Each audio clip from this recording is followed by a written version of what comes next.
Hello friends, welcome to my channel. In this class we will discuss about decoder. Okay, last video में हमने encoder और priority encoder के बारे में पढ़ा था. आज हम पढ़ेंगे डिकोडर के बारे में. ये भी एक कॉम्बिनेशनल सर्किट है. हम अभी कॉम्बिनेशनल सर्किट के बारे में ही पढ़ रहे हैं. तो एनकोडर हमने मल्टीप्लेक्सर की हेल्प से बनाया था. आज हम डिकोडर पढ़ेंगे जो कि हम बनाएंगे डीमल्टीप्लेक्सर की हेल्प से. तो आइए सबसे पहले स्टार्ट करते हैं डीमल्टीप्लेक्सर से. ओके हम एक डीमल्टीप्लेक्सर कंसीडर करते हैं. यहाँ पर हमारे पास है एक डीमक्स. ओके ये हमारे पास क्या है, डीमक्स, जो कि है 1 cross 2 to the power n. That means it has 1 input and 2 to the power n output, where n are the number of select line. Okay तो देखिए हम डीमल्टीप्लेक्सर में 1 इनपुट लाइन ले लेते हैं. देन हम यहाँ पर जो है आउटपुट लाइन ले लेते हैं 2 to the power n. Okay 2 to the power n output lines हैं. एंड हम यहाँ पर n कंसीडर करते हैं number of select line. n क्या है, हमारी सिलेक्ट लाइन्स है. ओके तो ये हमारे पास एक डीमल्टीप्लेक्सर है जिसके पास इनपुट लाइन है 1 और आउटपुट लाइन है 2 to the power n और n number of select line है. तो हम इसे डिकोडर कैसे बनाएंगे, आप देखिए. हमने मल्टीप्लेक्सर से जब हमने एनकोडर बनाया था तो हमने आउटपुट लाइन को, क्योंकि वो 1 थी तो हमने उसको क्रॉस कर दिया था, अलग कर दिया था. यहाँ हम इनपुट लाइन को क्रॉस कर देंगे, इनपुट लाइन को हटा देंगे और आउटपुट लाइन को जो है हमें आउटपुट लाइन ही कंसीडर करना है. आउटपुट लाइन को हमें आउटपुट लाइन ही कंसीडर करना है और सिलेक्ट लाइन को हमें इनपुट लाइन कंसीडर करना है.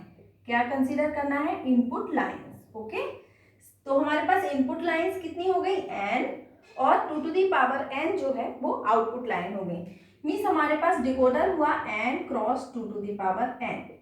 ओके डिकोडर एक कन्वर्टर होता है जो कि बाइनरी को डेसिमल में कन्वर्ट करता है. बाइनरी को किस में कन्वर्ट करता है, ये डेसिमल में. जबकि हमने एनकोडर पढ़ा था वो डेसिमल को बाइनरी में कन्वर्ट करता था, पर यहाँ पर डिकोडर बाइनरी को डेसिमल में कन्वर्ट करता है. तो हमने फिर से हम देखते हैं कि हमने डीमल्टीप्लेक्सर की हेल्प से डिकोडर कैसे समझा.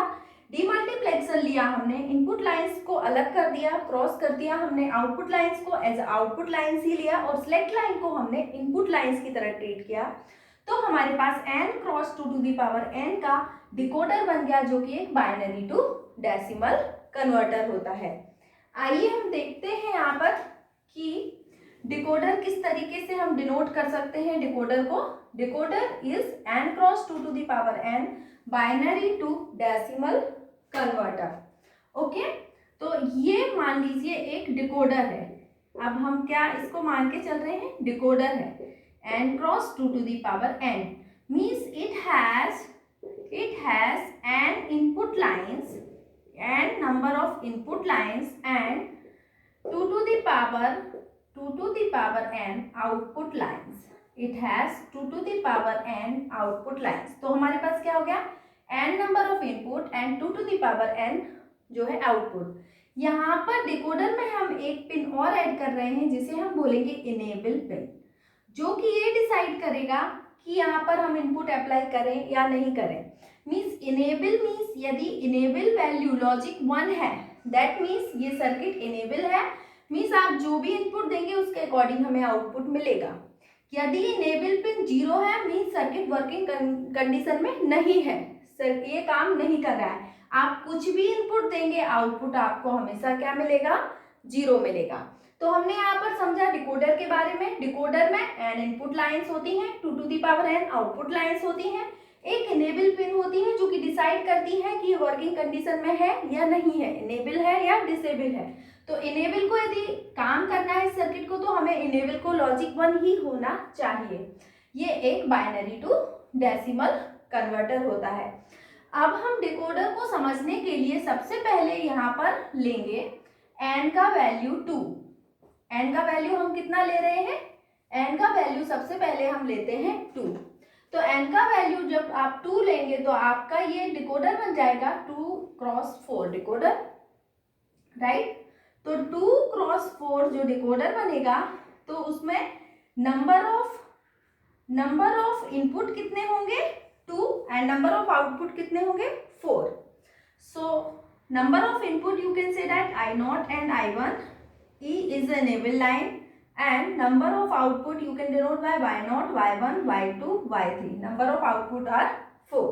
तो ये किस तरीके से काम करेगा, आइए हम ट्रुथ टेबल की हेल्प से समझते हैं कि ये जो हमारा डिकोडर है ये किस तरीके से काम करेगा.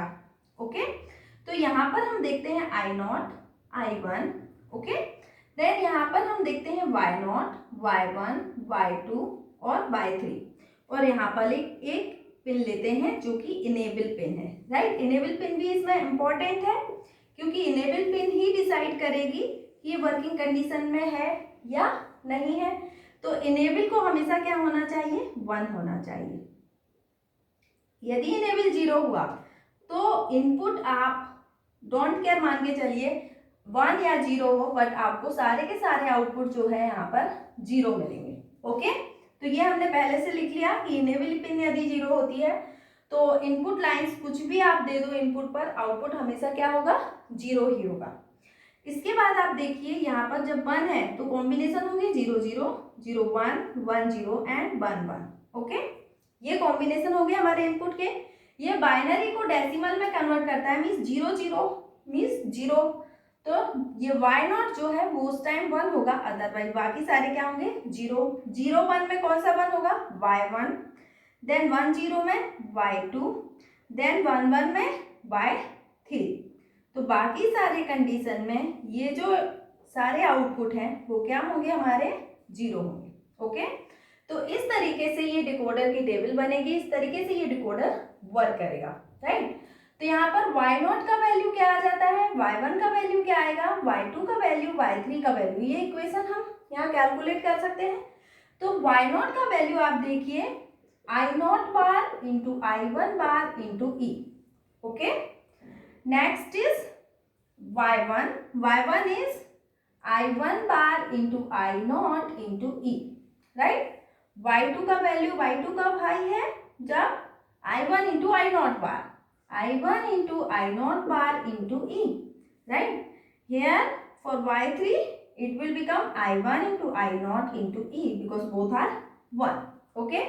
तो ये जो इक्वेशन बनी है ये हमारे डिकोडर की इक्वेशन है. आप देख सकते हैं इसमें हम यदि आप इम्प्लीमेंट करें इन इक्वेशंस को तो आप एंड गेट की हेल्प से आप Y0, Y1, Y2, Y3 इस तरीके से सर्किट बना सकते हैं. एंड गेट और यहाँ पर बार है इसलिए कॉम्प्लीमेंट करने के लिए हमें नॉट गेट की जरूरत पड़ेगी. तो आप किस तरीके से इनको बना सकते हैं, ये हमने डिकोडर पढ़ लिया. राइट, 2 क्रॉस 4 इस तरीके से आप एन का वैल्यू 3 रखकर 3 क्रॉस 8 का डिकोडर भी बना सकते हैं और इक्वेशंस भी कैलकुलेट कर सकते हैं. तो यहाँ मैं थोड़ा बता देती हूँ आपको. यहाँ पर I0, I1, I2, I3 यदि इनपुट है और E इनेबल लाइन है. राइट, तो इस तरीके से आप इनका इम्प्लीमेंट कर सकते हैं. इस तरीके से आप इसका सर्किट बना सकते हैं सारे लाइंस बनाकर. ये I0 बार का लाइन हो गया, ये I1 बार का लाइन हो गया, ये I2 बार का लाइन हो गया, ये I3 बार. ओके, तो हमें Y0 चाहिए तो I0 बार I1 बार इंटू E. तो E तो यहाँ पर है, देन हमें क्या चाहिए I0 बार. यहाँ पर हमें I0 बार चाहिए. ओके, तो ये I0 बार मिल गया. देन I1 बार इस तरीके से आप बना सकते हैं. ये हमें इस तरीके से Y0 मिल जाएगा. राइट, तो आपने क्या एंड गेट और इन्वर्टर की हेल्प से आपने डिकोडर बनाया. हमने देखा था कि एनकोडर किसकी हेल्प से बनाया था, एनकोडर में और गेट की जरूरत पड़ी थी, जबकि डिकोडर में एंड गेट की जरूरत पड़ी है. राइट, इस तरीके से आप Y1, Y2, Y3 के लिए भी इम्प्लीमेंट कर सकते हैं. ओके, तो आज हमने डिकोडर के बारे में पढ़ लिया. ये हमारे कॉम्बिनेशनल सर्किट यहाँ पर खत्म होते हैं. कॉम्बिनेशनल सर्किट के बाद मैं नेक्स्ट वीडियो में स्टार्ट करूंगी sequential circuit. Okay, so that's all for today. Thank you so much. If you like my video, please like, share and subscribe.